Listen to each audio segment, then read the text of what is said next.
के प्रधानमंत्री, अब दोबारा उनको ये सब बातें सुननी पड़ रही हैं।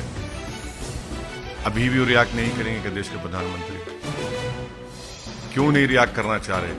प्रधानमंत्री को समझना चाहिए कि सस्पेंशन पनिशमेंट नहीं है। हम प्रधानमंत्री से अपील कर रहे हैं कि आप सिर्फ नुपुर शर्मा के प्रधानमंत्री नहीं हैं, आप देश के 133 करोड़ जनता के प्रधानमंत्री है, जिसमें 20 करोड़ के करीब मुसलमान भी हैं। आपको ये भी देखना पड़ेगा।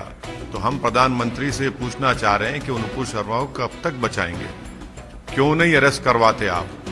और तीसरी बात यह है कि हैदराबाद में उनकी नेशनल एग्जीक्यूटिव कमेटी की मीटिंग हो रही है और नुपुर शर्मा उसकी मेंबर है। क्या देश के प्रधानमंत्री नुपुर शर्मा को दावत दी है हैदराबाद में आने के लिए? क्या एनएसी उस पर बात करेगी? आपके एनएसी के मेंबर हैं, आप कहेंगे हमने सस्पेंड किया। किससे सस्पेंड किया आपने? आपने स्पोक्स पर्सन से सस्पेंड किया उनको, एनएसी के मेंबर आज भी है वो। तो इसीलिए हम देश के प्रधानमंत्री से ये फिर से हमारा डिमांड करते हैं कि वो नुपुर शर्मा को अरेस्ट करवाएं और उन पर जो आईपीसी सीआरपी का सेक्शन लगता है उसके मुताबिक कार्रवाई करें। कब तक बचाएंगी भाजपा? भाजपा बचा रही है नुपुर शर्मा को। आप नुपुर शर्मा को बचा रहे हैं, दूसरी तरफ जुबैर को गिरफ्तार कर रहे हैं।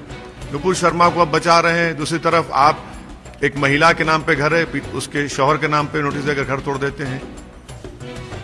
क्यों कर रहे हैं सर? हम देश के प्रधानमंत्री से फिर से डिमांड कर रहे हैं कि फौरन और खास तौर से आज जो सुप्रीम कोर्ट ने जो कहा है, आप उसको सामने रखिए, उसको गिरफ्तार करवाइए, कानून को अपना काम करने दीजिए बस।